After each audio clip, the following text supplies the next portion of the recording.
G'day, I'm Warwick Schiller and I have a podcast called The Journey On Podcast. Some of you may have listened to it, some of you may have not. And one of the episodes of that podcast it was called Books That Have Influenced Me. And so I thought I might share here on social media. I'm going to start to do clips, one on each book. And so I want to start out in this one with one of the earlier books that really influenced me. And one of the ways this book influenced me is, you've probably heard me say that I'm quite a fan of the saying, when you change the way you look at things, the things you look at change. And the book that kind of helped me do that right from the very beginning was a book called Outliers by Malcolm Gladwell. And one of the things I like about Malcolm Gladwell, he's a bit of a dot joiner. He doesn't do the research, he takes the research and he kind of assembles it all together. And I feel like I'm a bit of a dot joiner too. Like I look at a lot of different things and try to join the dots between them. But one of the things about Outliers was, like I said, it really taught me to look at things from a different perspective. And he looks at so many different things in the book. It's not funny, but one of the things he looks at is he looks at the last 10 world 100 meter record holders, like running, like sprinting, like Usain Bolt types. And he looked at all the different factors that may have added up to them to be the fastest guy in the world. And what he ended up coming up with was he looked at their birth order, okay?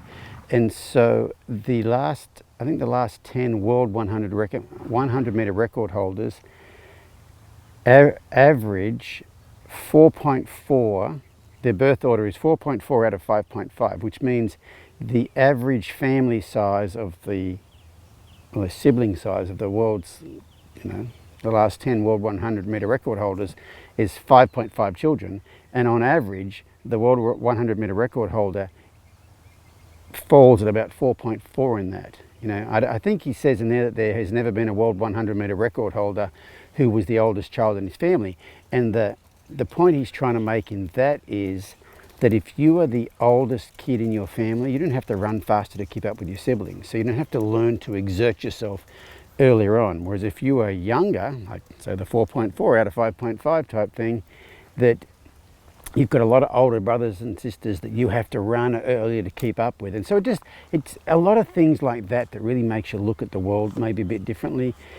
Towards the end of the book, he talks about catastrophic plane crashes that shouldn't have happened, So this is not, that plane getting shot down over the Ukraine or Russia, whenever it was a couple of years ago, or it's not the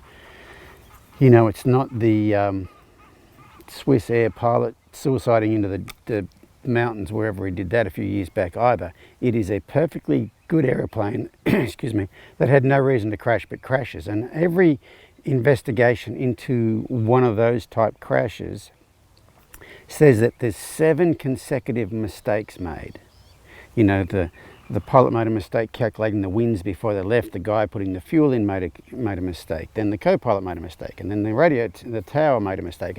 But there's never been one of those types of crashes, a perfectly good plane crashes for no apparent reason, that they've investigated where there's been less than 7 consecutive mistakes. And I made a video called How to Avoid.